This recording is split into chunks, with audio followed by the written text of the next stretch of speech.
Welcome to Clock the Reality with Dr. Long. This is your host, Mark Long, where truth meets tea and the receipts are always ready. I'm Dr. Long, educator, advocate, and of course, gossiper. Now let's get into some tea. Today's brew? Dr. Wendy Osefo's Instagram statement just released, and Bravo streets are buzzing and so is X. With Queens of Bravo and Bitchwordy catching every single syllable, we're unpacking the fallout of the fraud, the charges, and the finesse. What is Wendy doing now? We're also going to dive into where are we headed for the Real Housewives of Orange County? Heading into season 20, is it time for a full recast or a full-blown reboot?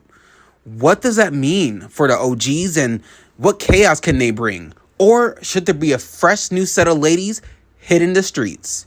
We're also going to dive into Roni. Apparently, word on the street is that Cy and Aaron are the only ones returning. So, are reboots flopping on Bravo? What went wrong here? And what went wrong in the Big Apple? All right, let's get into it. Welcome back to Clock the Tea with Dr. Long. I thought I'd start us off with a fun topic here. And the first topic is, do you believe in ghosts? I do believe in ghosts and I don't believe in ghosts. I don't believe in ghosts in the ghoul way where it's like very cryptic, but I do believe that there is a sense of spirituality in ghosts, right? So that's interesting too. When I was a kid, I definitely believed in ghosts hardcore because I was scared of everything, and I still am.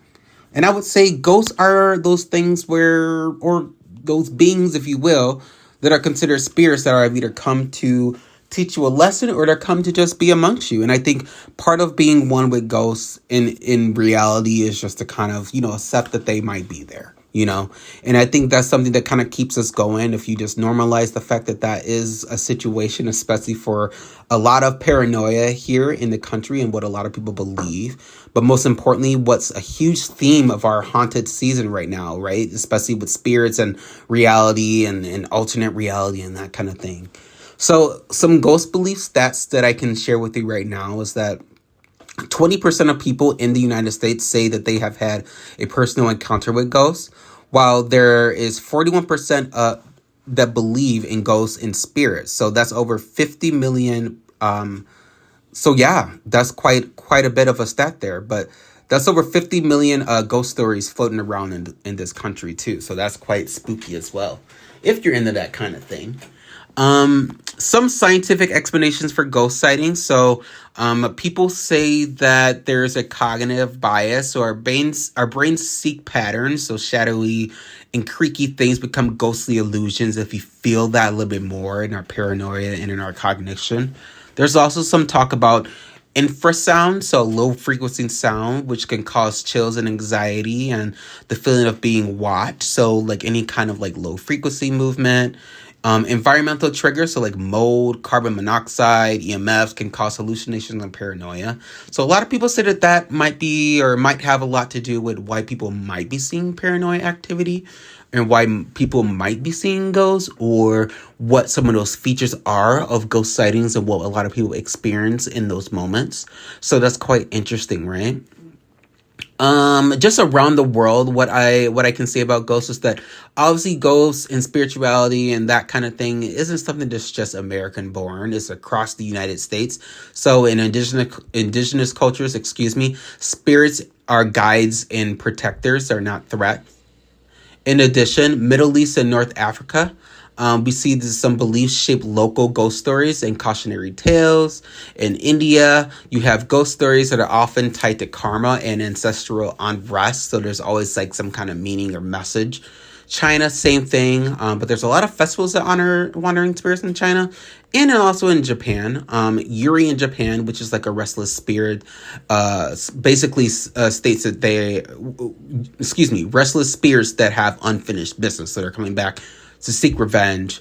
And we know that ghosts in Mexico closely linked to El Dia de los Muertos, which celebrates ancestors with altars and sugar skulls and marigolds and all kinds of things where spirits are welcomed and are not feared. So it's an interesting look at ghosts kind of around the country and around the world. But Yeah, if you believe in ghosts, good for you. If you don't, you don't, right? So whether you're a believer, a skeptic, or just someone who refuses to sleep with the with closest to the door like I do, or with the windows open, ghosts are a part of our global history and a part of our everyday life here in the country. So if you have a ghost tale or anything that you want to share, please feel free to reach out to us, and I love to share it on the podcast. Now, I want to give my review of the No Kings protest. So, I want to share some statistics, but I also want to talk about my experience. So, yeah, before I hop into my experience at the No Kings protest, I just want to give some quick stats about how everything went and some local turnouts and what that looked like. So, a lot of the themes and messaging of protests around the country, they rallied against what people describe as authoritarianism, but most importantly, the immigration crackdowns and the severity of the ICE raids in cities, the suppression of free speech that's happening right now, the fact that the Supreme Court is deciding on conversion therapy and LGBTQ plus rights when it comes to marriage and it comes to access to gender affirming care. There's also been some talk about the militarization of cities, and how there's been a lot of rollbacks in terms of, expecting peaceful and lawful approaches to how we handle certain circumstances of marginalized communities. So a lot of common slogans I saw were obviously the no king. So there's quite a theme that we don't want to be in an authoritarian dictatorship. There's also a lot hinting to save our democracy, and most importantly, the patriotism that I saw everywhere, the American flags and people, talking about being true Americans, speaks to the fact that Donald Trump said that these rallies, and also to speak to, I believe his name is Mike Johnson, the speaker, he also said that they were America hate rallies. Well, that's not true. And let me tell you why. Nationwide participation for the No Kings protest reached nearly 7 million people across the country. Additionally, we had a geographic reach of over 2,700 cities and towns, which hosted events spanning in all 50 states. Okay? Now, also is also good to mention that in October, this specific protest mobilization was 14 times larger than both President Trump's inaugurations combined, and also the birthday celebration for President Donald Trump. In addition, Richmond, Virginia, had 7,000 people that marched down Broad Street. Down in Denver, thousands gathered at the state capitol. Here in Madison, Wisconsin, 15,000 protesters just in the city itself. Tallahassee, Florida, protesters rallied at the Capitol with chants and banners. In Oklahoma City, we saw hundreds attend. One of nearly 20 protested in the states. So there were many protests in red states. There's many protests in blue states. So that speaks to the fact that blue states aren't necessarily the issue, Donald Trump. The issue here is the fact that you are setting Americans up to feel unpatriotic for wanting the rights of other people to be considered. Not only that, the rights of other people should be considered, but also healthcare should not be a privilege. It is indeed a right for all American citizens. The arresting of brown people and black people and people of color with just an inkling of assuming that they are here illegally is problematic. That's called racism. That's called racial profiling. Something that was outlawed years ago. But the conservative right has tried to bring back as many stops as they can to make sure that they are undoing any of the terrible policies that were in place at times where a country was leaned a lot more right in terms of discrimination towards marginalized groups. And I think that's pathetic. Now, it was a fantastic experience. I went with my husband. We got up early, we made some signs. There was one in Monona. There was another one. I believe there was another one out in some of the rural counties of our area as well. But the one we went to was closer to us here on the east side, and it was by the Capitol. So it was a fantastic turnout. 15,000 participants, and it was just so great to be, and it felt kind of like blissful to be in an environment where people were just sick of the mess that's happening with this current administration. There are a lot of funny signs. There are a lot of important signage out there. A lot of it speaking to the incompetence of the president of the United States. And also the fact that our country is in turmoil by this authoritarianism, or by this authoritarian dictator leader, orange-faced Donald Trump. It's just ridiculous the amount of people that showed up. It was just so great. It was awesome to see families. It was awesome to see people of all ages. People that were definitely older than I am, and I'm 34. So people that were, ready out there with their signs, but also ready to spread the message of love and acceptance. And that felt really, really good for me. And I'm going to be honest with you. I think my first response was I was overwhelmed. I was overwhelmed because I felt that there's no way that this many people have this good of a heart. And I know that sounds weird, and especially coming from someone who is in the social service field and someone who speaks about politics and is very open about the importance of acceptance. But I think it was raw for me, because when you're so embedded into the news and the negativity of the policies coming forward, you forget about the fact that there are people that are here that actually support the right thing to do, which is stand up for those who are marginalized, fight for people's right to speak how they choose, fight for people's right to come into this country and have the right access to be a refugee or have access to become a citizen, have the right to have services for their body and for how they would like to identify, and just everyday access to services for women, most importantly, I think is important. So it was just good to see people with that same mindset. And I'm getting a little emotional while I'm talking about this, just because I feel like, when you grow up in a world and you kind of have to go with the flow in terms of how hatred is spread and how you can perceive it, and what you're allowed to say, what you're not allowed to say, how to interact in public, and, how to live in your truth. And there's not a playbook for all this. And it just kind of all hit me at once, seeing that many people come together to stand up for what's right. So that was really cool, and something that I don't think I'll ever experience. I saw the joy on my husband's face. I felt the warmness from people around, being kind and, giving compliments to everybody signed, chanting. It was a nice sunny day. It was just a great day for America. And I think that speaks to the power that we all have as people in this country. In this country, we have a history of fighting against the grain to have the right to live our lives the way we choose, and the right to accept people for who they are. The freedom of religion, for example, breaking away from this ideology that encompasses everyone to believe and live a certain way. And I think that's super important right now, because a lot of conservative right influencers and people and politicians are trying to keep the country held back to a point that specifically highlights conservative values. And that's just not America. I think that's their view of America, but that has definitely run stale. Donald Trump has promised American citizens that prices would come down. He has also promised that he would not go after certain groups of individuals, yet here we are.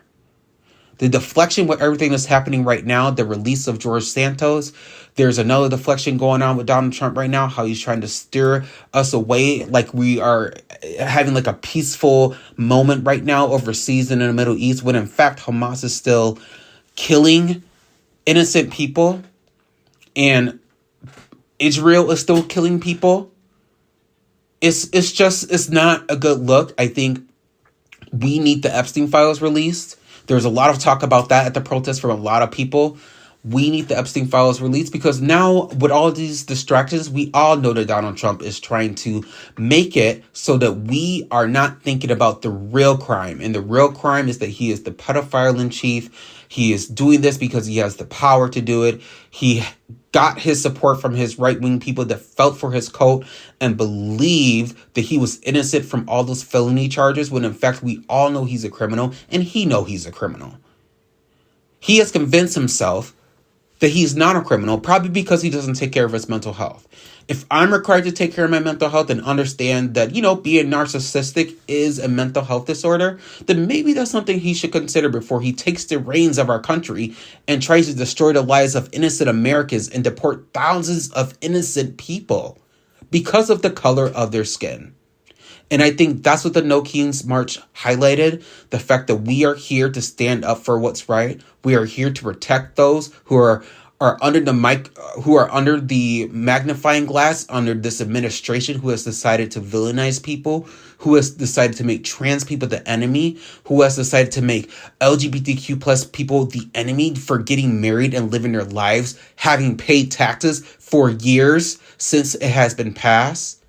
There's a lot at stake here, and I think millions, 7 million to be exact, Americans made that clear to Donald Trump, that we are not going to allow you to come in and take our country away from us, because we are American.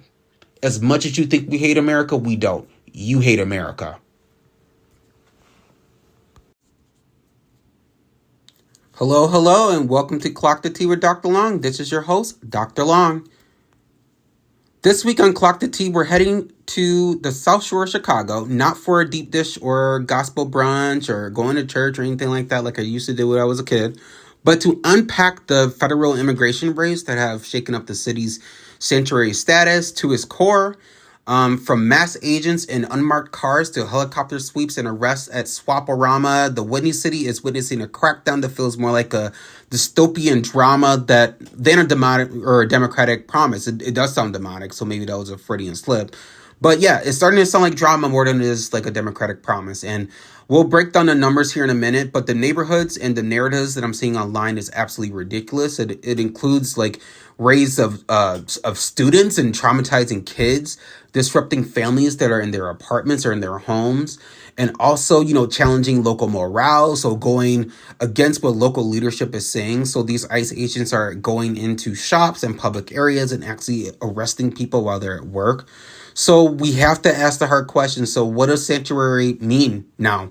What does it mean now that federal agents have raided cities and, have taken over, public locations, and who gets protected, and why does it seem like these people are being punished to their core, even if they're American citizens? So let's get into some quick facts. So Operation Midway Blitz began early September 2025, targeting undocumented immigrants across the Chicago area. Over 800 arrests have been made since the operation launched. So raids have occurred at O'Hare Airport rideshare zone. So October 10th and 18th, there was quite a bit there. Swaporama Flea Market on the southwest side on October 16th. The South Shore apartment complex, September 30th, where 37 people were arrested amid an basically unlivable conditions. So they were arrested pretty much while also experiencing hardships is pretty much the point here. The impact on youth, so students are now skipping out of school out of fear of ICE people following them home to see their parents, or coming to school at pickup and arresting parents in front of their children. Educators and churches are now mobilizing to protect their families. So this is getting pretty out of hand. This is getting ridiculous. We're seeing people being dragged on the street. We're seeing people being dragged out of story buildings and being put in cars and separated from their families. People who are going into welfare offices are being stopped and targeted. We're seeing families all across the Chicago area on TikToks, specifically people screaming for their lives or stating for people to remain calm. It's sad because there's an expectation that those who are recording these raids would get involved or stop the people. And only thing you can ask is for someone to identify themselves, because there's this gotcha thing happening where people are going out of their ways to protect those who are undocumented, and instead are being arrested because they're being considered that they're interacting or putting a federal agent's life at risk. So there's been a lot of setup here going on with the current administration, making sure that these practically illegal raids are continuing to happen where they are putting people who are American citizens' lives in danger. So there has been some reports that some people that are being taken in these raids are undocumented. But from what it looks like, there's actual American citizens being arrested as well. So my prayers are going out to Chicago and to those who are being impacted by this unfortunate tragedy. I wish this wasn't happening right now. I will say we do have to show up at the polls so that stuff like this doesn't continue to happen. I want us to protect those who don't have the right to, or the rights or the privileges to protect themselves. And now we're at the point where we have to be careful. So let's get practical right now. So if we suspect that ICE is conducting raids in our neighborhoods, what should we do? So, I talked a little bit about like unmarked vans and helicopters in Chicago and sudden arrests and people being dragged in the streets. So obviously the first thing I can say is, document everything you see. I'm just saying this as a professional. I think it's safe to record. I think it's safe to take photos. I think it's safe to write down badge numbers if they have them, vehicle plates, timestamps, anything you can get to protect those who are being arrested, specifically since people are now being arrested off suspicion of being here undocumented. So there is no, you have to show proof in the moment. If they think you're undocumented, basically if you look brown and they suspect you being undocumented, or if you have an accent, they can arrest you. So all bets are off now. Now you can go above and beyond and make sure you protect those who are being taken. Another thing I would say would be to not open the door. So if you're working with clients or working with someone who is receiving services and they're afraid for their life, their best advice you can give them was to not open their door. ICE cannot enter your home without a signed warrant from a judge. And you can't ask them to slide in under the door or anything for signatures. You don't want to interact with them whatsoever. ICE cannot enter your home without any kind of warrant. You also should be spreading the word. So alert your neighbors, your local organizers, get in contact with organizations or immigrant right groups. Use encrypted apps like Signal or WhatsApp to share info quickly and make sure that there are people who are aware. So there's a lot of things that we can do. Obviously, know your rights. Everyone, regardless of status, has a right to remain silent, to refuse entry into someone's home without a warrant, and to request a legal representation. There's also the ability to stay calm, right? So we want to stay safe. ICE tactics are designed to intimidate, so we want to make sure that we aren't falling for their okie doke. Your clarity and community response are your power, so making sure that you are in a safe circumstance where you are not in the way of harm and around those who are, their intention is to harm you and basically uproot your life. So you could call a rep and response hotline. So in Chicago, if you are in the Chicago area, you can contact the Illinois Immigration Hotline at 855-435-7693. Other cities have other contacts as well. So in Wisconsin, we have quite a few. And I just want to say, I've seen some posts about ICE being seen in the Madison area. Just be careful and follow some of those recommendations. And I can give you a little bit about what some of those are. So yeah, if you're in Wisconsin and you suspect ICE activity, especially in places like Madison, Milwaukee, Manitowoc, Waukesha, here's what you need to know. So obviously we went over the rights, but you can call the Wisconsin Rapid Response Hotline, which is 1-844-947-4747. And this connects you with legal support and community defense networks. You can also alert your community like we spoke about before, but most importantly, here are some other numbers you can also be aware of. So in Wisconsin, you can also contact your local agencies in regards to your social service agencies that are intended to have support. And if also there is a crisis hotline, if you feel like you're mentally unwell, they cannot refuse you service because you are undocumented. So that's just something that's in place. Just to highlight a few ICE raids that have been seen. September 25th, 24 migrants were arrested in Manitowoc County. So they were linked to the dairy farm there. In Madison, Wisconsin, ICE agents were confirmed in city limits and also off the highways on specific exits here off the Beltline. In Milwaukee, October 3rd through 6th, City Hall press conference denounced forced separations and unmarked vehicle tactics, which are happening in the city. So just be careful right now, everyone in Wisconsin. I know this might not seem like something that might impact you if you live in smaller communities, but it impacts a lot of people that make sure we get our goods, and it impacts a lot of people around our state. So, um, like I mentioned, this is impacting families at large rates. So just be safe out there. Make sure you're calling the numbers I mentioned before, and reach out to your local leaders and see how you can get support.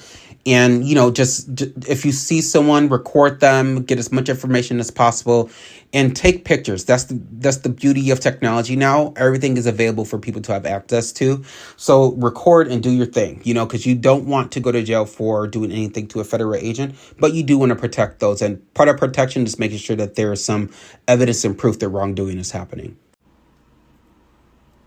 All right, first things first, we're going to talk about Dr. Wendy and the Instagram post she just made. So, Wendy Osefo, or Dr. Wendy Zenwen, however you want to refer to her as, just released an Instagram statement that quotes, and I will pull up the Instagram statement right now. Wendy is telling us, Dr. Wendy, excuse me, is telling us that, and through it all, God remains faithful. Thank you for the outpouring of love, support, and prayers for myself, and most importantly, my family. During this time, we are forever grateful with the praying emoji. So she's also seen with this lovely styled black, nice fitting dress with this long hair, with this white hat. Wendy came to show up and show out. So is she trying to tell us, that she's innocent? I think she's also trying to tell us a lot of other things. Not only is she innocent, I believe that she was also set up. According to the streets of the DMV, Wendy Osefo has been trying her best to stay under the radar so that she can get her legal team together along with her husband Eddie so that they can really reveal the truth about what's going on here. Apparently, there is a huge setup made targeting Wendy and her family because of the success they have made on the show. Apparently, there has been some hatred coming from conservative right-wing media, suggesting that her relationship with the political discourse and her appearances in political talk shows in the DMV area has made her a target for those who see her as a threat. Now, this information comes just as the Instagram post comes out, and we see more information following behind. Now, my take on this is that Wendy is coming to make a statement to us that she deserves her fans back, and we deserve to have her back.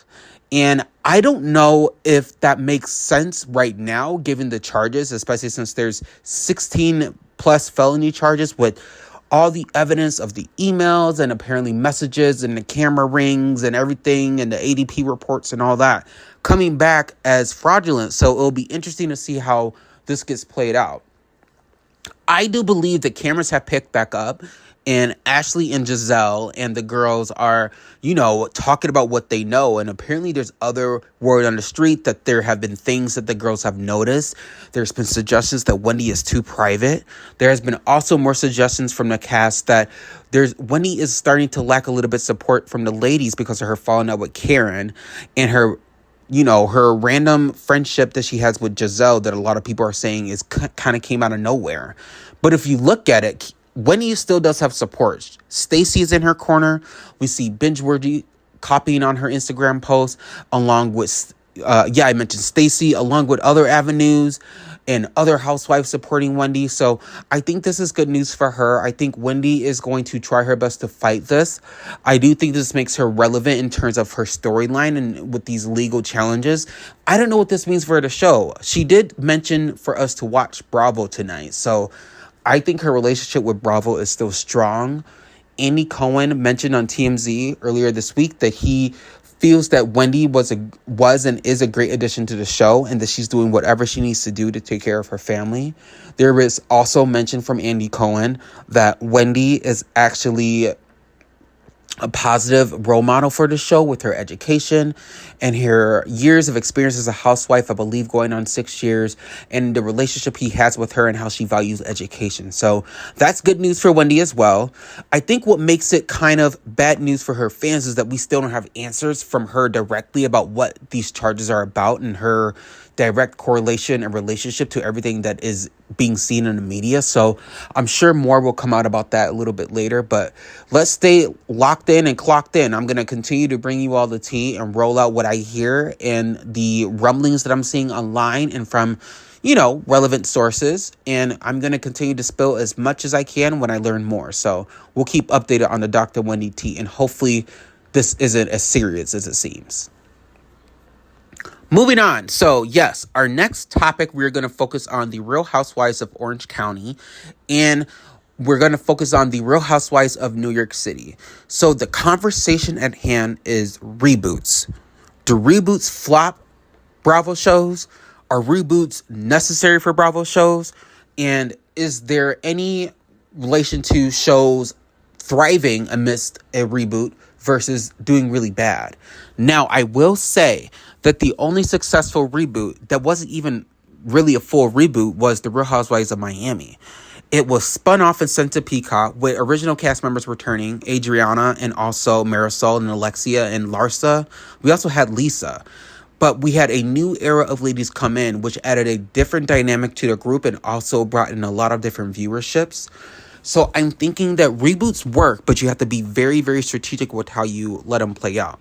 I think what's happening with the Real Housewives of Orange County is that we're looking at Vicky potentially making a season 20 return. But I think what's going to happen is that there's going to be a discussion between production about keeping the current ladies dynamic with Emily and Gina and Shannon in the era that they kind of brought in versus going a new direction where Tamara is kept and they bring back some more OGs and they do another complete spin like they did with the Real Housewives of Miami and add in a couple new girls to create a new dynamic.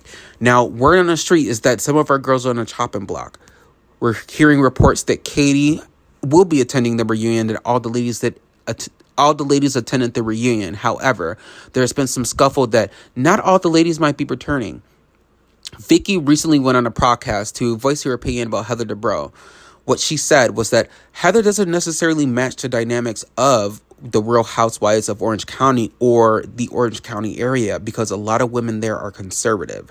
So there has been some talk about there being some changes around where if they were to bring Vicky back, would the show shift in a direction with Vicky bringing on new girls herself? Or would they keep Tamara and Heather and have them lead the show like they've done in the past? Or would they just add on new women and get rid of current cast members? Current scuffle online is saying that people want Emily gone based on her approach with Katie and how she handled the drama and the falling out of the rumors and the lying. And people are saying that Emily actually came across as microaggressive with the pile up on by inviting Katie to her home and then asking her to leave amidst rumors and the lie detector test that was basically set up there to make Katie look bad. Let's talk about. So Emily is not having a great season for that reason, but she's also not having a great season because there's been some talk about her storyline with her son and how that's coming across as her struggles with dealing with the diagnosis, which is fine. A lot of moms can relate to that. But I think the way that she's pushing the narrative is coming off as exploitive, and a lot of people are having some issues with her leaning too much into this and her recent postings on Instagram and saying things about her son's success and not success and when he's having a bad day, when he's having a good day. I think sometimes these ladies need to be careful because a lot of wives have learned that, some kids don't like it when later they grow up and realize that they don't want to have anything to do with the public. And it's almost like they're not getting a direct say-so of if they want certain things discussed on a show. And I know that she's a mom and she's bringing her reality, but it's coming off a little desperate there. I mean, Emily also pick a new enemy, so we'll see what happens. I think my opinion for the Real Housewives of Orange County, I think there needs to be a semi-reboot, but I want them to not bring Vicky back at all. I want them to keep all the current ladies, maybe switch out a few, maybe Jen and Katie, because I feel like their run on the show has come to an end. And maybe add on 3 new ladies and see if there could be a dynamic shift like the Real Housewives of Miami did. Going further, I want to talk about the Real Housewives of New York City and that reboot. So this is a perfect example of a reboot not working as well as fans would like it to. So fans are still diehard about the fact that they want the OGs of NYC to return, or make their triumphant return somehow with some of the current ladies on the reboot to make it for the next season. There has been conversation online that apparently only Sai Del Silva and Aaron Leachy are the only cast members returning. Now, this comes after reports after there has been suggestions of cameras looking to pick back up sometime next year to film the new season. There has been also some comments from current cast members such as Jessel and other people such as Sai and Aaron hinting on their Instagram that the show has not gone anywhere. But the only trouble is that some of our fan favorites aren't coming back, and now we have to readjust to new ladies. So this is giving more of a reboot than it is a reboot of, the original show or a continuation of the reboot. It's giving reboot of the original show. And I think when it comes to New York City, I think Andy has good intentions, but sometimes when you drop the ball, you just drop the ball. I think if you're going to bring back a new season, you got to keep at least most of the current cast, or you do away with it and give the fans what they want. Because I feel like reboots on Bravo, they do work, but it's just, there's a science behind it. Sometimes with reboots, we start to miss old cast members, which is why I think Ultimate Girls Trip worked really well. We had cast members from different franchises that weren't necessarily on the shows currently that were airing, and we got to see them interacting with other women, and it was just reality TV gold. I want us to continue that on Bravo, but I also think that Bravo kind of moves at the beat of their own drum, so I think we'll be surprised to see what happens.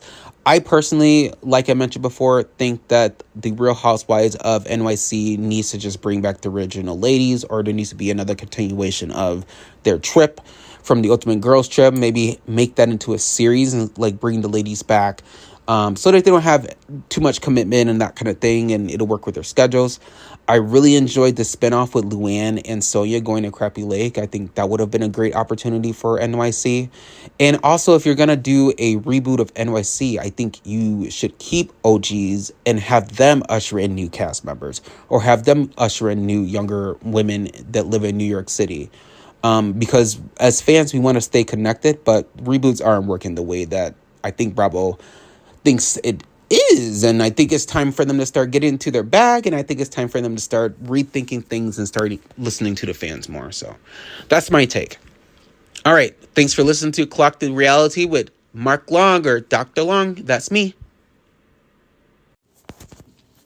Welcome back to Clocked in Tea with Dr. Long. This is your host, Dr. Long. Okay, so I wanted to talk about a cool topic that I was just kind of thinking about the other day, because it used to be something I used to do a lot in my 20s. So haunted houses. And I wanted to talk about, is this something that a lot of people still do and that they're interested in? I know during COVID, I didn't really hear much happening about it because obviously they were closed. But the haunted house industry has kind of made a comeback, but I don't think it is as embraced as it was before the pandemic. But we'll get there in a minute. So the haunted house industry, I remember the last time I went to a haunted house, I remember just the experience of going through the different haunted houses and the themes, and how cool it was to see people going with their friends, and how cool it was to kind of experience different avenues of how people use their makeup and the scenery and the cool decorations. And I thought that was one of the coolest parts, seeing the costumes and kind of how real a lot of the experience was. It made you feel like you were actually being immersed into this alternate reality of this haunted fest. So, and I've also been to, I believe Six Flags has some kind of haunted themed thing. I believe it's called Fright Fest. And that's always been a huge success in terms of going with friends and everything. And, it's that time of the year. It's Halloween. Who doesn't like being scared? Well, I will say I don't like being scared, which kind of makes it funny. Which kind of makes it funny as to why I actually enjoy going to haunted houses. I like this idea of being in the moment of Halloween and being scary, which is weird because I don't like it, but at the same time, I kind of like the thrill of it. It's kind of like that. It gives you that adrenaline rush, and that kind of thing. So, but yeah, let's talk about haunted houses and a little bit more facts that I came across. So, haunted houses, I guess some 2020 facts is that they attract over 1,200 professional haunted attractions each year. So actually that stat isn't true. So we'll exit out. The average attendance. So a typical haunted house draws about 8,000 paid guests a year, though top tier haunted houses reach to about 50K. So we'll talk about a little bit more of those. Survival rate of haunted houses, they typically last, especially if they're seasonal and they're like a chain or whatever, or there's like someone doing it as a side hobby. But only about 60% of haunted houses don't make it past their third year. And they have a high overhead and short seasons, making it a risky business, which makes sense if you're very seasonal. You don't typically plan to have it expanded overhead and have expanded access to funds to help people sustain their lives throughout the year. So that just makes sense. Some growth trends of haunted houses. So they're starting to evolve into full night destinations. So adding food trucks, bars, escape rooms, X-stories to boost revenue, which I think is a kind of cool way to go about it. I remember back in 2017, between there and like 2019, going to haunted houses, and it was very, stand in your line, your traditional. Sometimes they had drinks at the end, but typically they were very against drinks and like smoking and that kind of thing. So it's kind of interesting to see the addition of food trucks and bars and that kind of thing, and especially seeing how that's taking on and attracting more people to go. So that's pretty awesome. Some industry challenges right now. Haunted House Attraction Association in 2025 at their summit highlighted rising some insurance costs and safety training gaps, and also pushing forward more AI-powered resources. So making sure that there's more access to technological advances and artificial intelligence and ways to have more convenient access to haunted homes. So, maybe there's going to be part of it that's going to be visual or virtual where you can bring your phone. I know, prior in haunted homes, because phones had access to cameras on them, they were very against them. And sometimes haunted house attractions don't care. So I find that kind of interesting. Now I want to talk about some haunted houses in Wisconsin, because it's been some time since I've been to haunted houses, and I don't think I've ever been to one in Wisconsin. But it will be interesting to see what kind of facts are out there about that. So I'm interested to see that, sometimes haunted houses can have their own kind of theme to them. And there are a few throughout the state. So there is one in Mount Pleasant called Abandoned Haunted House. I believe I've been to something similar off the expressway, but not in Wisconsin. So this one is just off of I-94. And it's a multi-attraction screen park, includes blackout night events and high-energy walkthroughs. There's also one called the Terror on the Fox in Green Bay. So it's located at the National Railroad Museum, and it features cinematic sets, roaming monsters, the iconic Terror Train, and it runs from September 20th through November 2nd. In Kakuna, which is not too far from the Green Bay area. The Realm of Darkness, also known as Wisconsin's most interactive and intense haunt, with immersive scenes and smart layout design. So that's a really, really cool one to check out. I'm reading a lot of interesting facts about that one as well, and people are saying that, it's probably one of their most scariest experiences. On their website, you can view some listings and see some previous information about it. And it talks about, their runtime. And I believe they opened September 19th. So they're still running. So you can still check them out. Screaming Acres Haunted Houses in Stoughton, Wisconsin is also another really good one. They have some links on YouTube you can check out and all kinds of different ones. The Burial Chamber in Neenah, Wisconsin is another good haunted house. So there's quite a bit. So in Wisconsin, you have quite a bit of choices here, and I think that's pretty great. I would say one thing that I remember doing for haunted houses is it's always good if you want to pregame before a haunted house, but you don't have to. I believe that's kind of more of a young adult, high school thing.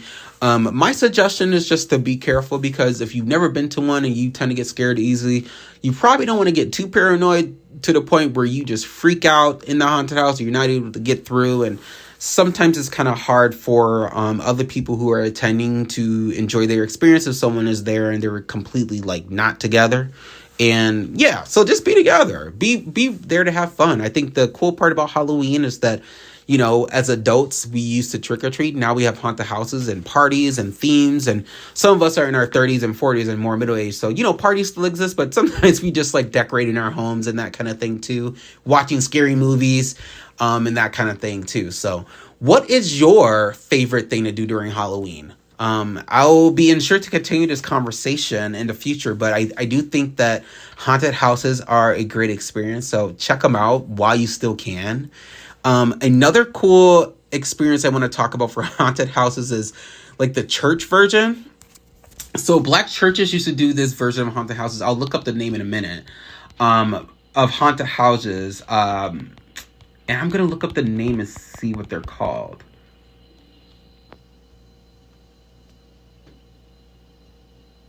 Hell houses. So yes, they're called hell houses. So black church haunted house, alternative hell houses, and judgment houses. So they typically exist a lot in the South, especially in areas like Atlanta, Georgia, and areas like that. But I've been to some hell homes here. I believe the last one I went to was in Illinois when I was a kid, and they emerged in the 1970s to gain traction, or just to kind of gain some alternative to the horror scene, which is very frowned upon or was frowned upon in a black community, especially since it went against the values of Christianity. But especially in Southern black churches. So they're designed to offer a Christian alternative to secular haunted houses, like I mentioned, but they kind of dramatize like morality and spiritual lessons in the Bible and the Ten Commandments, things not to do. So like it really highlighted, drug use, domestic violence, rape, abortion, suicide, gang involvement. There was a lot of scenes of judgment and redemption of like teenage pregnancy and sex, and also, premarital things that you're not supposed to do. Some churches branded their hell homes as like temptation trails or kind of like decision rooms for people to make the right decision. And if they're making the right decision in the eyes of the Lord. So a lot of these hell homes still exist today. And some churches now use multimedia ways to kind of make it happen, or they pull in a little bit more of that trauma-informed design kind of like approach, some immersive theater, so some psychology as to it. Harvest festivals have still been a part of it, but they kind of immersed in the 2000s, adding like, petting zoos and that kind of thing, wellness fairs, having youth lead some skits. So hell houses have had quite the transition as well.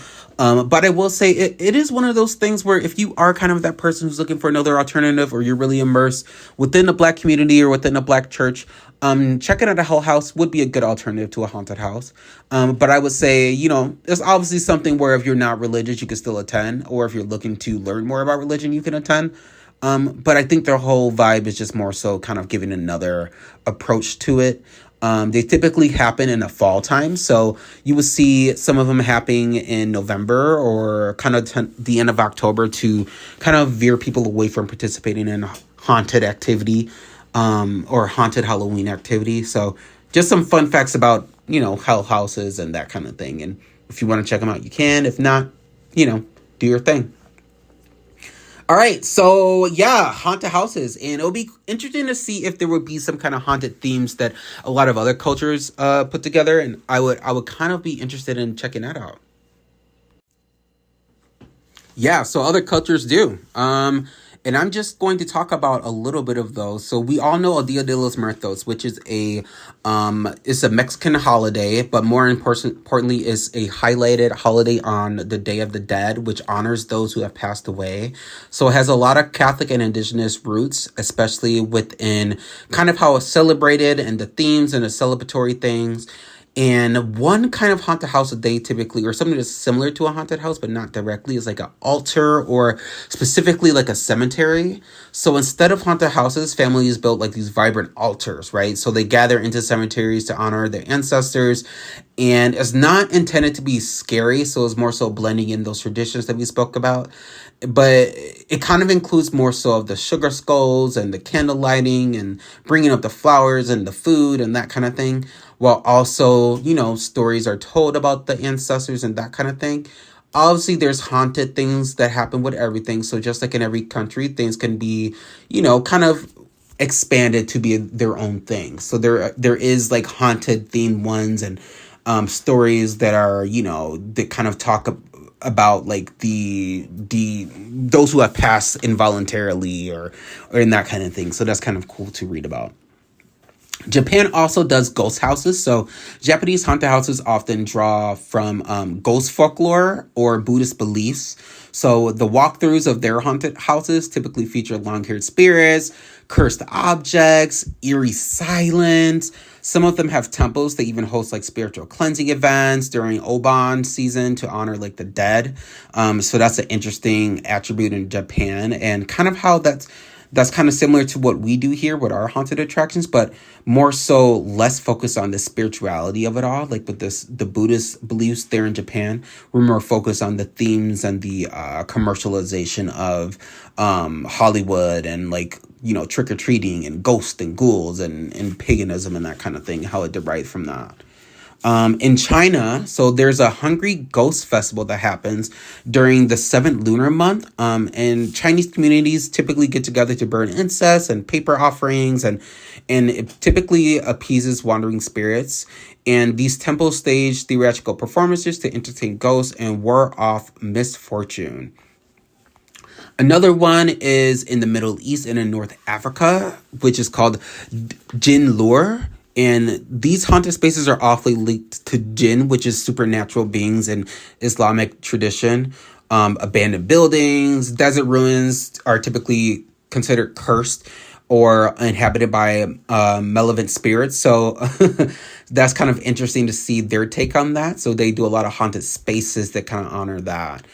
Europe has castle haunts and historical reenactments all over in like Romania and the UK. And a lot of indigenous traditions in North America and Australia still do like viewings with spiritual like continuums or like gatherings, storytelling ceremonies, but not necessarily anything that's like a haunted house. The haunted house trope is kind of something is being replaced by like cautionary tales rooted in like respect and balance in the meaning of life or meaning of other traditions or like things or like values or like objects. So that's kind of an interesting take on the cultural lens. But just wanted to add that little bit about haunted houses, that we're not the only ones in the country that have haunted houses and haunted themed walkthroughs and that kind of thing. So, in life, you got to just be open to checking out new things. Thanks for listening.